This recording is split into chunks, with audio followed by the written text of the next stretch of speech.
50 Cent has always been a magnet for controversy, a defiant figure thriving on rivalries within hip-hop. His meteoric rise in the early 2000s cemented his status as a polarizing icon, revered by some, criticized by others. Now, 50 Cent is stirring the pot again, setting his sights on none other than Drake. Welcome back to Markets at Work Media. So, Fiddy recently did an interview with Hot 97 with Ebro, and he kind of started talking about the Kendrick Lamar battle, as well as his thoughts with the J. Cole thing. So first up, do you think you watched the battle between them? You was paying attention? Yeah, it was entertaining for you as a rap fan? It was good for the culture, bro. I mean, both of them produced material that's up to standard faster. At first, I had Kendrick not even in it because it was like boom, boom. He hit 2-3 times, and I ain't seen nothing coming from Kendrick. And then it was like Kendrick was making a CD instead of a response. Kendrick is always going to be a media dog. And I told him, I said, because he has the ability to make you believe he had no idea this was going to happen. Like, I look at him and I go,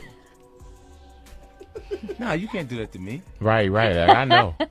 You knew you was working. Right. You worked on it and it paid off. Don't act like you didn't know it was going to happen. And he's like,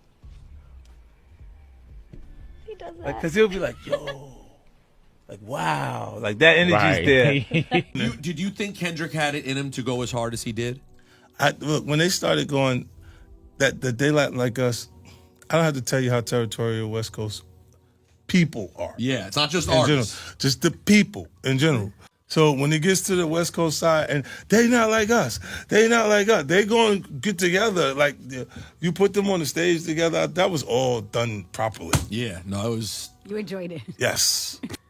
They're different artists. So among all of that, whether you agree or disagree, he also led into the whole J. Cole situation. He felt that the J. Cole situation kind of hurt him a little bit.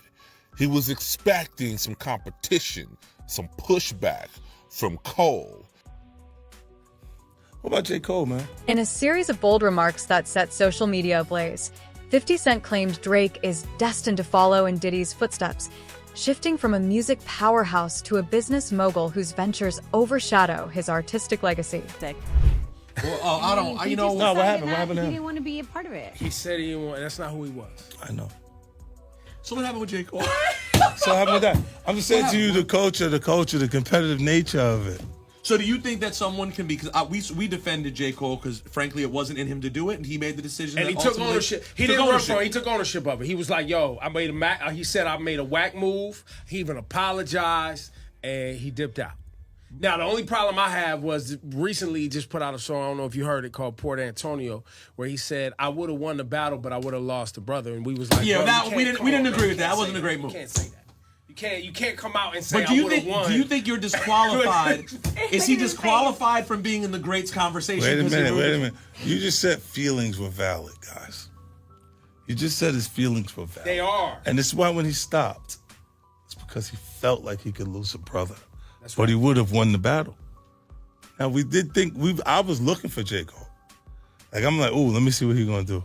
And that J. Cole's nice. Yes. Dead nice. Yes. And then when I go, oh no. Why did you do that? I wanted to call him and tell him, don't do that. No. No. You think it hurts him? Yes. Now, he carried on a little bit, talking about his Las Vegas residency and all of that. Nobody cares about that. So, do you guys agree with what he said about J. Cole or what he said about Kendrick and or Drake dealing with the battle in the current state of things? Put your comments below. Let's talk about it. This is Markets at Work Media, and I'm out this bitch. This latest jab reignites a long-standing tension between the two. Over the years, fans have often compared their influence on hip-hop, fueling debates about their respective impacts. You know, I kind of wanted to touch on some old school stuff that I seen you talk about before, man. Do it, bro. You know, I had seen that, you know, you kind of knew 50 Cent before he blew up. Yeah. What was that like? 50 was the type of dude that kept like a little, he kept like a little pad with him. And he wrote everything down. You understand? Me and him caught the plane. We was going to Vegas. And I gave him my card. My business card was savoir-faire, security management, and everywhere. You know what I mean? So 50 did a song about that. You know what I'm saying? And he put that in the song.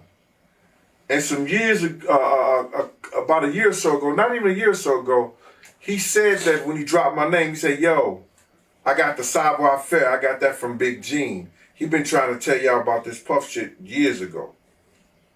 But 50 was the type of dude that if you knew he was with you, he was with you. Even back then, he had your back whether you was security or whatever you did. If he was with you, he was with you. And that's what you got to love about him. You know what I mean? You ain't got to question his loyalty, you know what I'm saying, on some fight shit or if you in a situation. Because he going out. Well, I guess you were hanging around him or knew him, right before he got shot. Well, what happened was is that I had got some information. 50 came to my house. I tried to fit him on a vest, but I'm like, at the time I was like a 3X. And 50 was like a large. You know what I'm saying? So he couldn't really fit the vest. But I gave him a cover to try to tell him, because he had some pads, some vest pads. So I just told him what the situation was that I knew. And told him he had to watch himself because those cats was going to come at him. You know what I'm saying? And he was like, yeah. And he was supposed to be going to Cancun. And I told him, if you come to Cancun, I got you. Because I used to be down there doing security at Daddy-O's. You understand? And I had people down there that I had knew that was from Puerto Rico. And they was working down there. So they should make sure when I hit the island, anything and everything I needed, I could get it right there on the island. You understand? They work directly with the syndicate. So 50 was supposed to come down there to do a show. On one side, there's 50 Cent, a pioneer of early 2000s rap dominance. His albums Get Rich or Die Trying and The Massacre turned him into a global sensation, known for gritty lyrics and an unrelenting persona. And he didn't make it because they had shot him up. I don't know if he was coming in the first place, but he was supposed to because he was paid half the money to come down there to perform How to Rob an Industry Cat. And when was the next time you seen him after that? The next time I seen 50 after that was at Jack the Rapper. He had blew up. He had blew up, man. He was like, he was this dude and everything like that. And I was sitting in we was in Puerto Rico, and I was sitting by myself, just chilling, and he had his whole entourage with him. He came directly over to me. He like, yo, Gene. I was like, yo, what up, Fit? I said, what up, 50? He said, what's up, man? He said, yo, put his hand out to me, and he grabbed my, he said, yo, they can't stop what God got planned. Went on about his business. And then he blew up crazy. Crazy, man. Yeah. How do you feel about 50 going so hard at Diddy with the documentaries and, what did he do to 50 that made him hate him so much, man? That's crazy. Well, I think it's just, you got to look at it like this.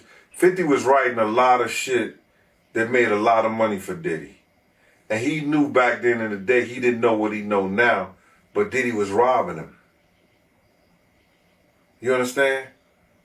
Mm-hmm. Bringing those kids in, say, yo, here, write this verse for me, man, for this stuff like that, and giving them $5,000, you understand? Or $10,000, and you making $100,000 or $200,000 or maybe $2 million off of it, or $1 million, whatever the case may be. See, people call that good business. That's not good business. That's taking a person's talent, using it for your own self-indulgence, and not giving him what it's worth. When you could have been teaching these kids, you could have been helping these kids. and maybe these kids would have been helping you at the point you are right now. So, if that's the case, he have every right.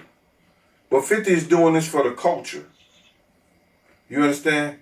If it's going to be told, he going to have it, and it's going to be told the right way. Yeah, man. And 50, he go hard on Diddy, man. It's constant on his Instagram. It's kind of, it's pretty entertaining to see him be so passionate about his hate for Diddy. Listen, how many of your enemies you love? On the other, Drake represents a new era of genre blending, effortlessly weaving rap, R&B, and pop into chart-topping hits over more than a decade.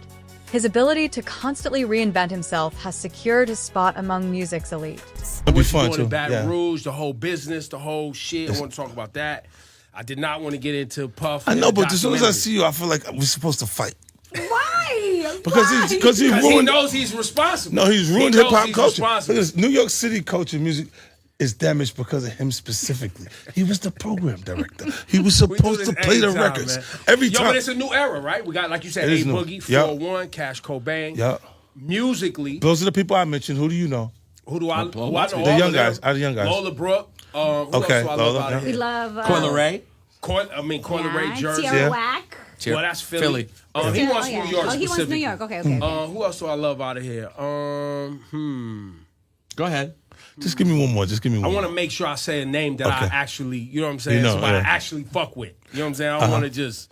What about Chef G? Oh, I love Chef G. Chef G, Sleepy Hollow. Sleepy Hollow, Chef G. They don't love us too much. No. Because y'all don't play the records. Y'all don't play the records. And it's lit. That's not why. And it's lit. No, that's not why. That's not why. That's not why. It's because if we want to get into it, it's because Chef G and Sleepy Hollow got used by Donald Trump up in the Bronx. Paul, let's not bring politics into our culture. Too late. We don't want politics here. So, look, as soon as you start to do that, right, you start to, look, with anybody else. It's divisive. Yeah, but anybody else bring him at this point? Bring who? Yes. What do you mean bring? The connection is they both have RICO charges. Yeah. No, we know that. Right, and that's why I didn't have nobody no else is going to bring them to that platform, and it's big for them to be there. Don't escape that. Like even if you no, but we talked about that. We right, talked. I knew that they was working their angles to. Listen, when you're talking about artists getting proximity to a politician, someone like Trump, there absolutely is something in it for both of them. Yes. Right? Trump's using it to ingratiate himself to the audience. Explain about it. His gun charge is gone. There you go. Ask Kodak Black. Yeah. He's free. Right. And so people like that. And most people from where they come from can't get that close to a politician. Right. No, that's why. We understand that, but then they tried to blame Rosenberg that they got yanked from Summer Jam. Which was not true. And they ran with it because it was a good story, but it was not true. Oh, man. What happened at Summer Jam?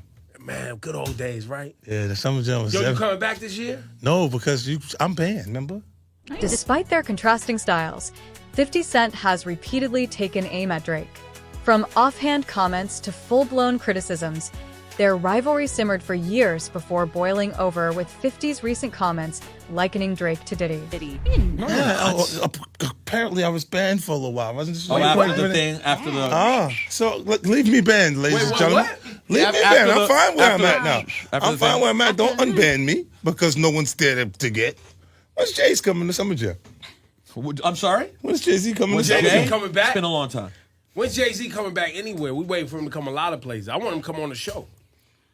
No brunch, no lunch, no dinner. It's hot out here, man. It's hot out here. You gonna see him nowhere. Real question. How much of what we see when you trolling people on Instagram is real dislike, and how much of it is just having fun because you like trolling? I'm preconditioned from behaviors that you guys have exercised in front of me. I've watched you. It's all our fault. It is. I'm doing my version of Ebro on my Instagram.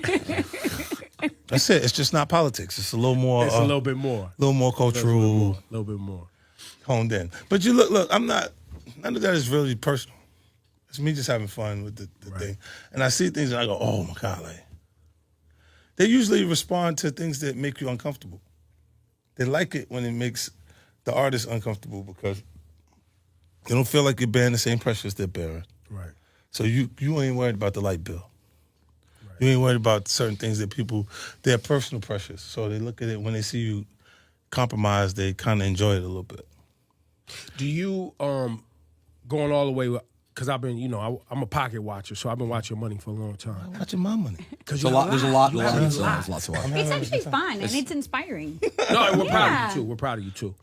Even though I know you owe me money from all the support I've given you and the liquor and all the things we promoted throughout the years, but This guy really ruined our culture. Going back to the Smart Water deal, like which was your first, that was your first $100 million deal. Like that was unprecedented at the time. I would love to hear how you've used that money, and is that money still money you use today, or is that just like how does that work?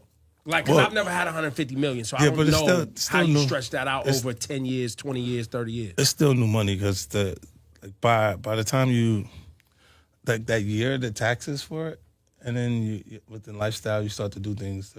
You add things into lifestyle. They kind of eat through that money in different ways, and then by then there's new opportunities, new deals that's going through. So it doesn't really matter as much. It's really with lifestyle. Like I got.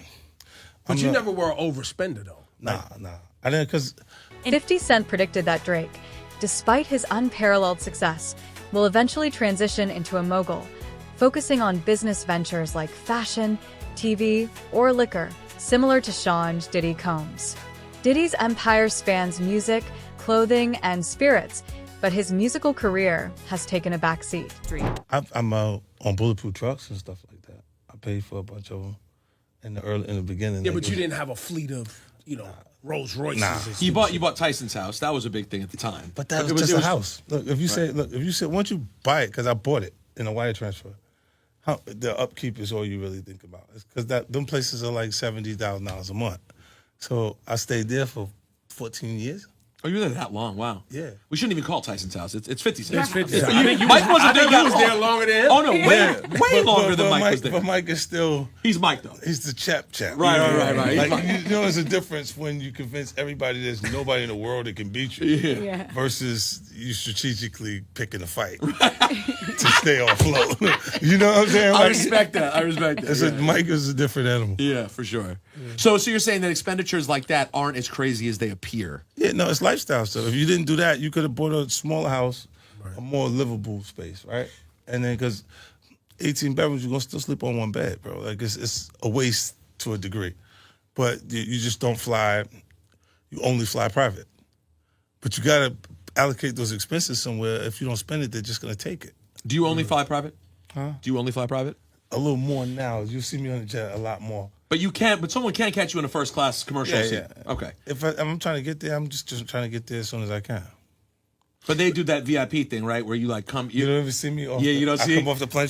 Yeah, they go to some weird spot that normal people don't see. Like He's not sitting at the gate. Then they drive the private car down the runway thing. He doesn't wait. When it says Group 1, he doesn't come out. That's not how it works. He's just on the plane. You're like, why is 50 Cent on the plane? And I come off and I'm going before they can run into me. Yeah. So, you and Floyd are good now. You and Floyd Mayweather. Yeah. That's whatever. That's stupid shit. But now you also move into what you're doing in Baton Rouge, Right. which I think is tremendous, remarkable. Yeah, like I wish more people would do that, where you've gone to an area, you brought jobs, you've bought real estate, you're investing in a community that talk about the foresight to do that and why you did it and the whole thing. Initially I just was going to do the studio, so the tax incentive around it was already set up and was already blossomed at one point, and then the political side of things changed that. Avi Lerner, Millennium Studios was the studio. Avi, I just shot the Expendables with him in Bulgaria, right? So I was able to talk to the previous owner of the studio and said, "What's wrong with it?" And he's like, "Nothing. The tax incentive went away." So it's a different thing. I took a 99-year lease on the property, and then the stage works along with that, and then to revitalize the downtown area, because it's the perfect place to shoot because it was completely empty. It almost looked like the vampires ate the people. That show Dead? Yeah, where everything's just Walking Dead. So the whole place looked like a set. Wow. At that point, because it was nice places, but it was like frozen in time empty. almost. Yeah. Wow. And then when I'm like, yo, I got to do something now because they had heard big promises before and people didn't deliver. So I'm like, I'm going to do the human harmony thing. And it was like, oh, this is great. So it'll be... For 50 Cent, however, this comparison is less a compliment and more an insult. He views Diddy's shift as a decline from artistic relevance to mere celebrity entrepreneurship. By predicting a similar fate for Drake, 50 Cent suggests that even the reigning king of the charts might eventually lose his musical edge. Because I don't think that there's not a backlash to being successful in hip-hop culture. Like, and it's created by the artist community itself. They don't say, what have you done? They say, what have you done for me lately? That whole cloud of, do you think you can do it again? Right. How many times he did it? That's what I was trying to get to. It's like after a certain amount of time, after the massacre, after all these records are big, you've hit 4 times. Now it's almost like we're just waiting to be able to say you fell off. Yeah, and you go, okay, well, this is the Drake position right now. You see what I'm saying? Like, this is not, no one's exempt. Remember, all you needed was a Wayne verse? Mm-hmm. You don't hear the Wayne verse so much. You see what I'm saying? Like, it starts to shift, and it's the other artists, new artists is coming that don't embrace the material. How unprecedented is Drake's run, though? Like, this has never happened before this long. Yeah, this is broken. Our whole culture is broken. They're finding a new way to do things. It's almost, he's a hybrid, right? Being a rapper and an R&B singer at the same time, and then it's easier to stay longer being more R&B singer than rapper. You see what I'm saying? Like, if you, the other way around, look at all of them. They got the same tattoos. They got the same energy. Matter of fact, you want to see somebody go to jail? Tell Trey Songz he's an R&B singer. Tell Chris Brown that. Like, you think they're soft and watch them go to jail. Right.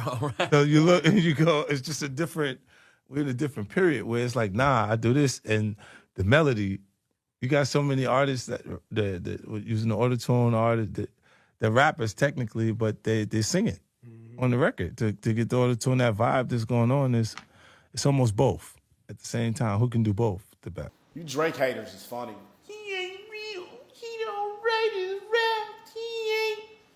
It's been 11 years, man.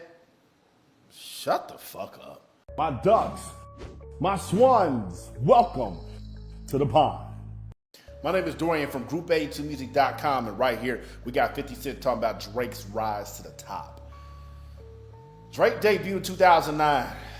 That's his like national debut, best I ever had. Got the number 2 on the Hot 100, and from now on, I'm not saying their names. It's Hot 100, 200. So he got on there, and he just hasn't left.